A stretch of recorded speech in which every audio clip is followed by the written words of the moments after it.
కడప జిల్లా మైదుకూరు శ్రీరామ్ నగర్లో ఎమ్మెల్యే పుట్టా సుధాకర్ యాదవ్ ఇంటింటి ప్రచార కార్యక్రమాన్ని నిర్వహించారు. కూటమి ప్రభుత్వం 2 ఏళ్ల పాలనలో అభివృద్ధి సంక్షేమ కార్యక్రమాల తీరును అడిగి తెలుసుకున్నారు. అభివృద్ధి ప్రజా సంక్షేమమే కూటమి ప్రభుత్వ ప్రధాన లక్ష్యమని ఎమ్మెల్యే పుట్టా సుధాకర్ పేర్కొన్నారు. ప్రజల సమస్యలను నేరుగా తెలుసుకొని వాటి పరిష్కారానికి ప్రభుత్వం ఎల్లప్పుడూ కట్టుబడి ఉంటుందని తెలిపారు. అనంతరం డిఎంఎఫ్ గ్రాంట్ కింద 25 లక్షల నిధులతో 13వ వార్డులో చేపట్టనున్న పలు అభివృద్ధి పనులకు ఎమ్మెల్యే పుట్టా సుధాకర్ యాదవ్ శంకుస్థాపన చేశారు. ప్రజల అవసరాలకు అనుగుణంగా మరిన్ని అభివృద్ధి కార్యక్రమాలను కూడా చేపడతామని ఎమ్మెల్యే పుట్టా సుధాకర్ తెలిపారు.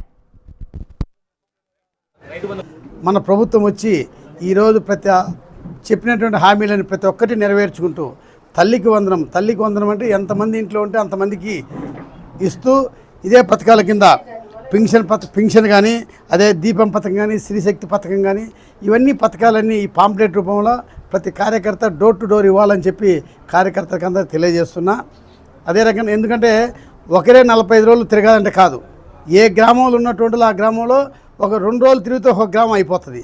ఖచ్చితంగా మన పార్టీ కార్యకర్తలకు లీడర్ తెలియజేసే ఒకటి ఎక్కడ కానీ మిస్ కాకూడదు. అదే రకంగా ఈరోజు 13 వార్డులో ఎన్నో రోడ్లు ఎప్పటి నుంచో పనిచేయనటువంటి డెవలప్మెంట్ లేదు.